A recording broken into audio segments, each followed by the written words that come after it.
Assalamualaikum warahmatullahi wabarakatuh. Ketemu lagi dengan saya Iksan untuk mata kuliah pengantar robotika. Di mana pengantar robotika ini kita akan membahas tentang dasar dari sebuah robot. Nah, untuk pertemuan 1-2 kita masih membahas tentang dasar dan review dari embedded system. Nah, walaupun di sini tertera judulnya adalah pengantar pemrograman robotik. Nah, nanti kita juga punya bagian khusus untuk membahas tentang pemrograman robotik. Nah, untuk yang hari ini itu hanya sekedar review dari embedded system. Kita masuk ke pengantar pemrograman robotiknya, tapi sebelum itu hasil dari review tentu saja kita harus mengulang lagi apa itu yang disebut dengan microcontroller. Nah, ini kata yang sudah sangat sering kita gunakan dan sudah tidak asing lagi di telinga kita masing-masing, khususnya anak-anak TI ataupun anak-anak teknik. Nah, ada 3 bagian mendasar yang saling berkaitan erat dan biasanya juga suka terbalik pengertiannya, itu antara mikroprosesor, mikrocontroller, dan mikrokomputer. Nah, jadi kita review lagi bahwasanya jika di bagian central processing unit, sebuah unit yang bakalan digunakan untuk mengolah instruksi ataupun data nantinya, itu disebut sebagai mikroprosesor. Nah, jadi bagian mikroprosesor itu adalah di bagian central processing unit, di mana di central processing unit itu ada 3 bagian utama, ada CPU, ALU, sama register. Nah, bagian itu disebut sebagai mikroprosesor. Jika sebuah mikroprosesor ataupun central processing unit itu ditambahkan memori unit, kemudian ditambahkan I/O device unit, gitu. Jadi ditambahkan I/O device sama memory device, itu sudah bisa kita sebut sebagai mikrokomputer. Ya, karena sudah ada masukan, sudah ada yang diproses dengan central processing unitnya. Jika mau disimpan sudah disediakan juga memory device-nya, mau ditampilkan juga sudah ada output device-nya. Nah, standarnya itu sudah bisa kita sebut sebagai mikrokomputer atau komputer secara umum. Nah, jika ketiga unsur tadi, ada memory device, ada mikroprosesor, sama I/O device, itu jika digabung dipaketkan dalam sebuah IC ataupun mungkin dipaketkan dalam bentuk sebuah chip, itu bisa kita sebut sebagai mikrocontroller.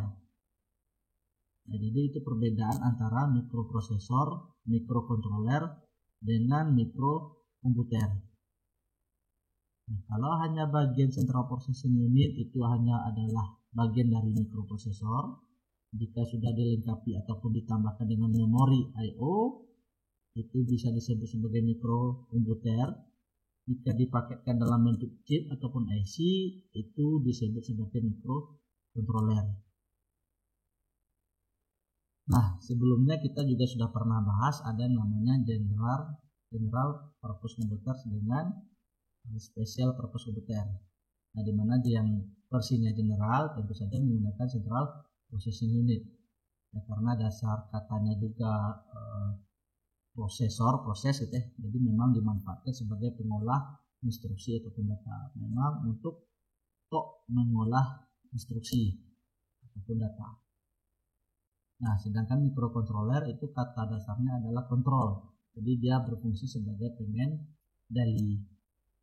Nah, walaupun tidak menutup kemungkinan bisa digandeng antara mikroprosesor dengan mikrocontroller. Nah, kita cek terlebih dahulu untuk robotika, apakah menggunakan mikrocontroller ataupun harus menggunakan mikroprosesor. Ya, jadi tergantung juga dari fungsi dan kegunaan dari robotik atau robot yang akan dibangun. Jika memang robot itu membutuhkan banyak proses, tentu saja kita bisa menggunakan mikroprosesor, di mana I/O sama memorinya bisa dipisah. Ataupun kalau seandainya hanya sebagai pengendali saja yang tidak melakukan banyak proses, setidaknya masih mampu dikerjakan oleh mikrokontroler, itu alangkah baiknya kita menggunakan model mikrokontroler. Jadi untuk robot itu bisa dia dalam bentuk general purpose komputer, tapi lebih banyak menggunakan model special purpose komputer yang dikendalikan menggunakan mikrokontroler. Nah, kita cek produk mikrokontroler. Jadi kalau kita berbicara produk ataupun vendor yang menciptakan mikrokontroler, tentu bakalan banyak sekali. Jadi biasanya yang menciptakan mikroprosesor, mereka juga menciptakan mikrokontroler. Begitupun sebaliknya, vendor yang menciptakan mikrokontroler biasanya dia juga menciptakan mikroprosesor. Nah, ini ada beberapa produk mikrokontroler yang sering kita jumpai.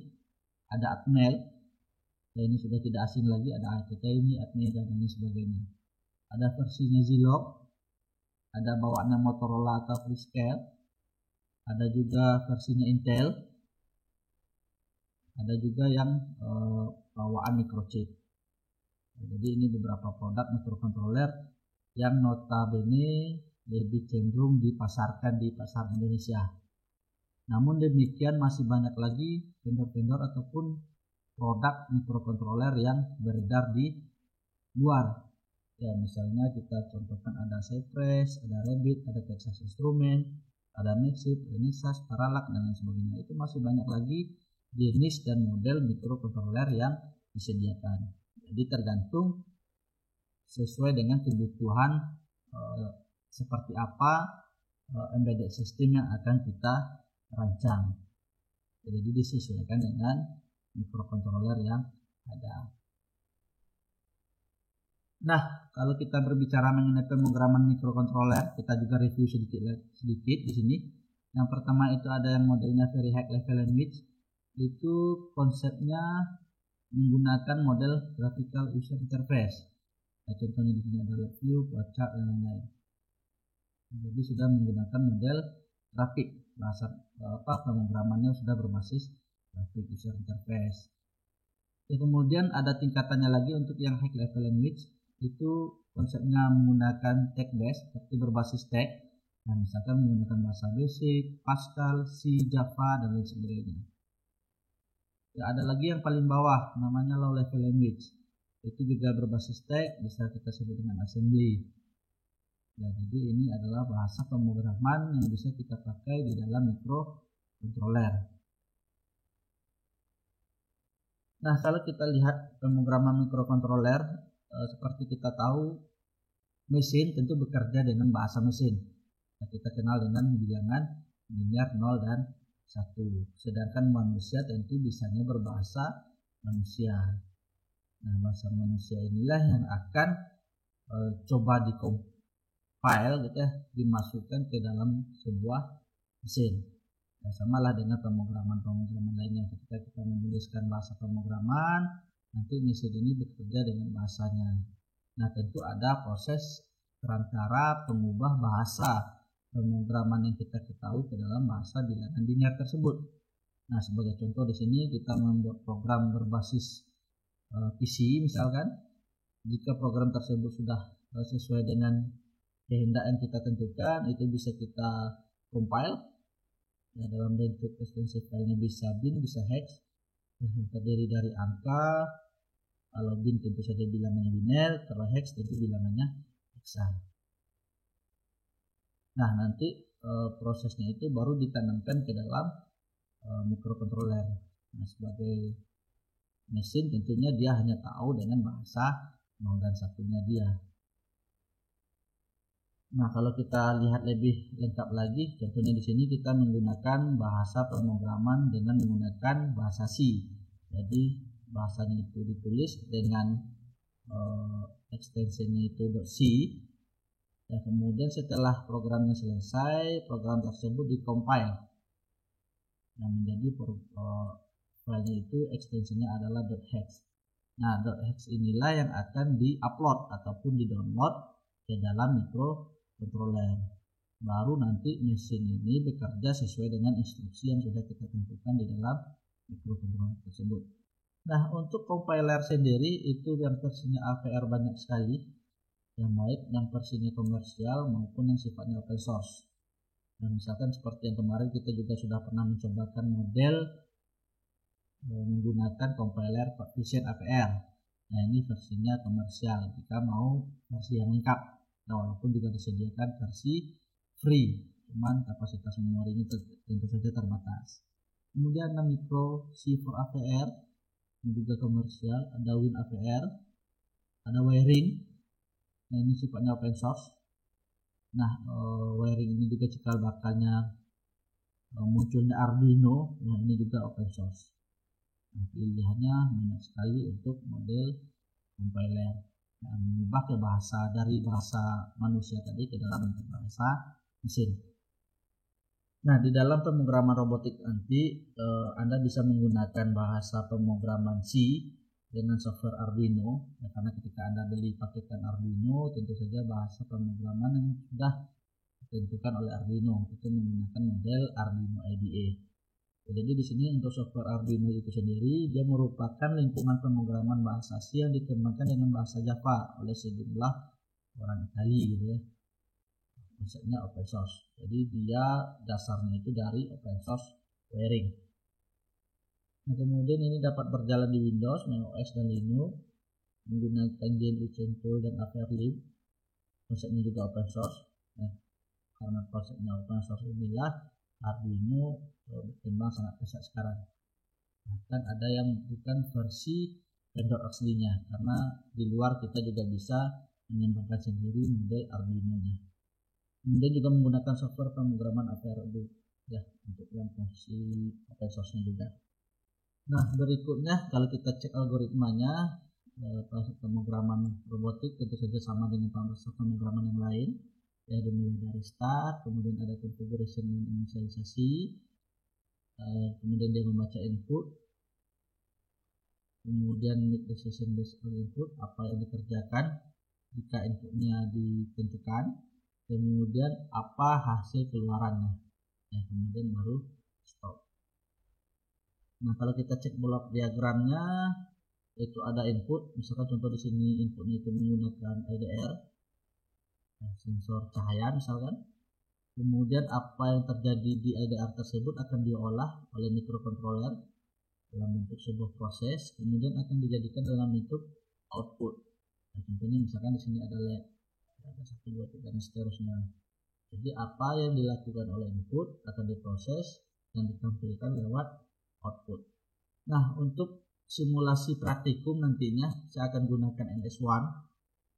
Nah, jadi nanti bisa Anda sadur ke dalam bentuk Arduino IDE-nya.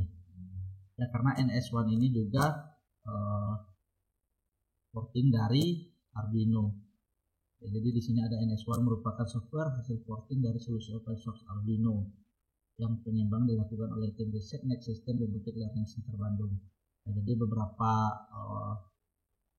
robot kita pernah ngambil dari Next System ya, untuk praktikum.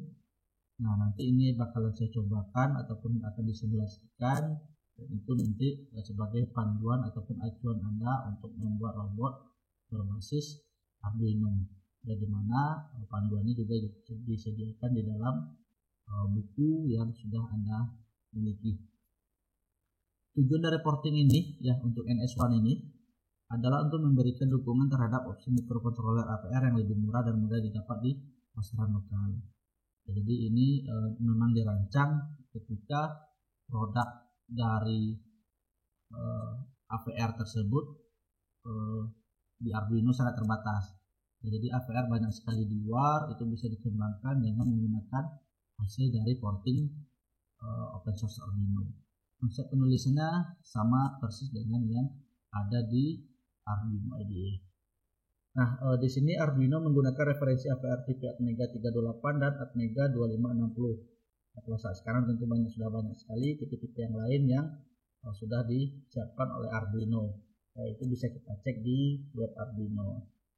Nah, sedangkan untuk NS1 sendiri itu menggunakan referensi yang tipe Atmega 8535, 1632, dan yang notabene itu di pasaran lokal kita itu banyak sekali. Nah, oleh sebab itulah Next System tercetus pemikirannya bahwasanya mereka membuat model board yang hampir mirip dengan Arduino dengan menggunakan IP APR yang tersedia di pasaran. Nah, di sisi software, bagian yang kerap menjadi kendala dalam pemrograman dengan bahasa C ataupun C++ disederhanakan sedemikian sehingga cukup ramah bagi pengguna, sama seperti kita menggunakan Arduino IDE. Ya, kita ketika menentukan port ataupun pin dan lain sebagainya, kita sudah tidak perlu mengetahui lagi register-register mana yang bakalan terpakai, karena sudah disiapkan ataupun disederhanakan sedemikian rupa sehingga kita sudah lebih mudah dalam proses pemrogramannya. Nah, di sini ada pin mapping. Jadi Arduino juga ada pin mapping. Ini pin mapping yang ada di NS1 dan menggunakan model 8535, 16 dan 32. Nah, Arduino pun juga menggunakan model pin mapping. Nah, ini modelnya yang 8535, 16 dan 32 tadi, karena dia ada 40 pin. Nah, kemudian sifat digital dari port I/O-nya untuk yang microcontroller AVR itu kita lihat berdasarkan CMOS input, dia akan masih mendeteksi nilai low untuk input itu berkisar dari 0 sampai 1 volt dan akan dianggap sebagai tegangan tinggi ataupun nilai high itu jika nilainya sudah 3,5 volt sampai 5 volt. Itu untuk yang bagian input. Sedangkan untuk yang output itu 0,4 masih dianggap sebagai bagian dari nilai low. Sedangkan nilai high-nya itu dianggap ataupun diambil dari 4,2 sampai 5 volt. Jadi nanti ketika Anda memberikan sumber tegangan untuk input dan output itu dipastikan lagi kisaran tegangannya sekian. Ya, sehingga nanti tidak terjadi keraguan terhadap pengambilan nilai input ataupun nilai output. Nah, untuk Amiga 8535, 16 dan 32 ini memiliki beberapa spesifikasi yang lain. Nanti bagi Anda yang menggunakan Arduino itu juga disesuaikan dengan spesifikasi dari masing-masing APR-nya. Nah, itu bisa kita cek dari datasheet. Dan kemudian ada nilai maksimalnya, jadi juga harus diketahui nilai maksimal dari microcontroller yang kita pakai, jangan sampai nanti melewati ambang batas yang sudah disiapkan. Nah, contohnya misalkan untuk temperatur dari operasinya, jadi ketika ketika microcontroller ini beroperasi itu kita cek temperaturnya tidak melewati ambang batas yang sudah disediakan.